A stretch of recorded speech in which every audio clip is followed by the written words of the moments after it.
Hello, my name is Avery Fast from Troop 3185, and I'll be explaining my stage management process for Hadestown, conceived by Anais Mitchell.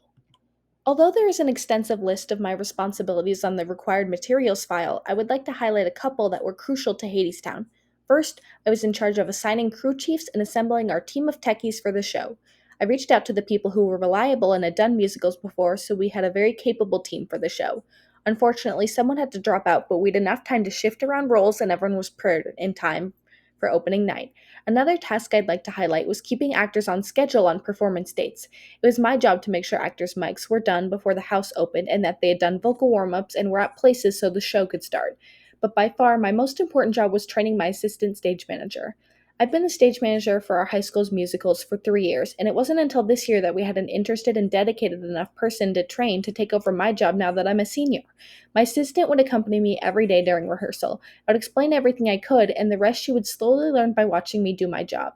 I even had her call the show so I could make sure she had practiced doing it while I was still a student to correct her on anything that she needed help with. I can confidently say that she will be a fantastic stage manager when I'm gone.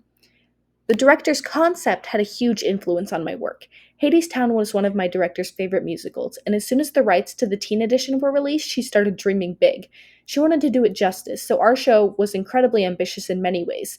The set was bigger than any other set for a musical we'd ever had. We had a smaller yet mighty ensemble. The choreo and music were extremely difficult, and she wanted the tech to be outstanding. This meant two things. At first, I was pretty freaked out, and second, I had to stay on top of progress in all areas. When our choreo fell behind, I led a work day on a weekend to clean choreo. When we were getting close to our show dates, I constantly encouraged techies and actors alike to show up for tech after school to complete our massive set and various set pieces. And finally, I advertised for the show like crazy to show off all the hard work we had done.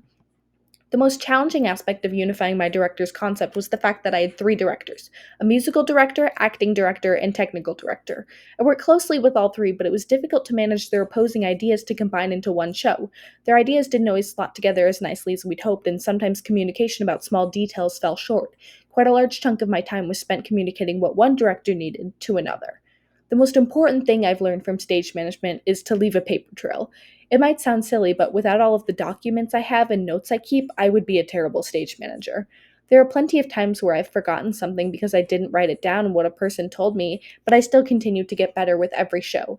I will keep this in mind as I'm applying to college now, as a student later, and eventually when I have a full time job. We would have daily production meetings after rehearsal. I would take notes during rehearsal to keep meetings short and concise, and also so the techies had something to refer back to. I started with reviewing any major problems I saw before asking others if they had anything they wanted to go over for the next day. For example, lights usually had the most issues, so we would plan for them to come in earlier to work out any spotlight or cue issues that needed fixing. Next, I'm going to be going over some of the technical documents displayed in my required materials. The first is the attendance sheet. I highlighted a box green if an actor needed to be at that day's rehearsal, and I leave a box white if they aren't needed. For example, in the first row, Miles Hart is needed at rehearsal on August 27th, along with all the other dates along that row, as he was our Orpheus. When an actor shows up to rehearsal, we mark an X in that box to represent that they showed up. If an actor had put an activity in their conflict sheet, which they fill out before they audition, then we would write excused by the specific day they couldn't show up. If someone was late, we would simply write late, and if someone didn't show up without any communication, we would write gone. By keeping track of when people were here or why they weren't, our directors could make sure the entire cast was working hard. Those who showed up consistently and worked hard had a better chance at solos or special opportunities later on in the rehearsal process. This is our mic plot. It is organized by song, as Hadestown is a sung-through musical. Mic packs 1 through 8 were designated for leads, so we didn't want them to share mic packs as there would be no adequate times to switch and they sing too often.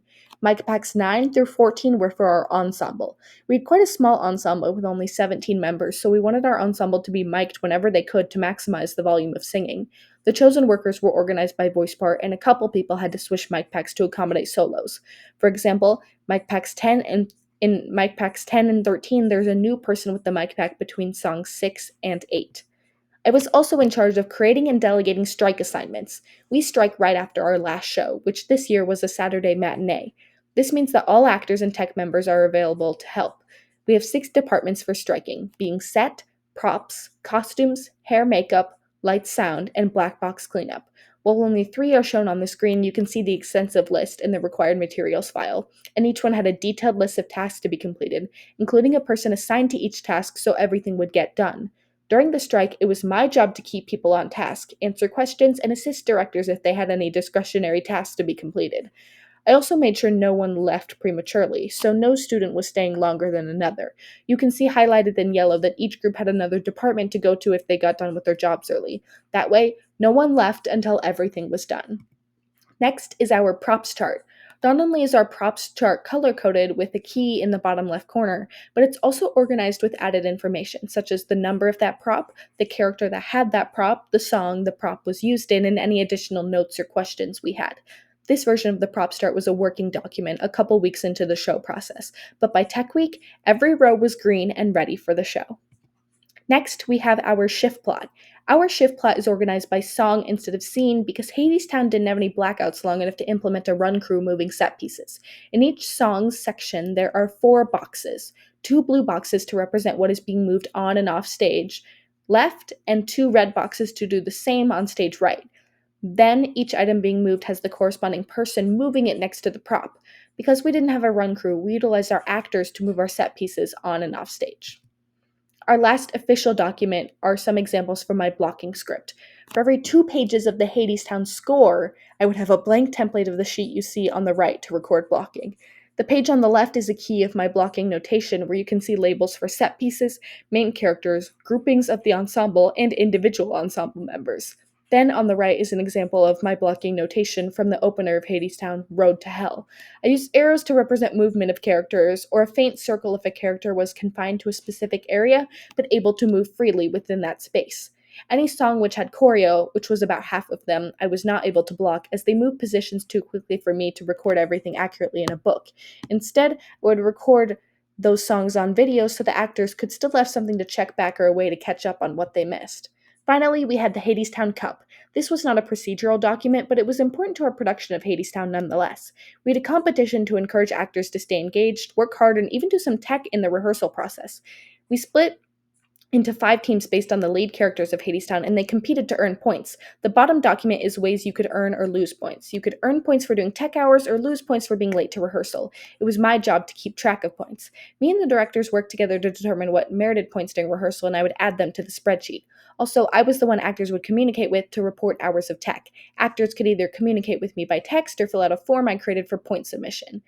Now, although not everyone was set on the idea at first, it became a fun part of our rehearsals and it encouraged actors to do more tech, and I'm not sure if our set would have been finished without them.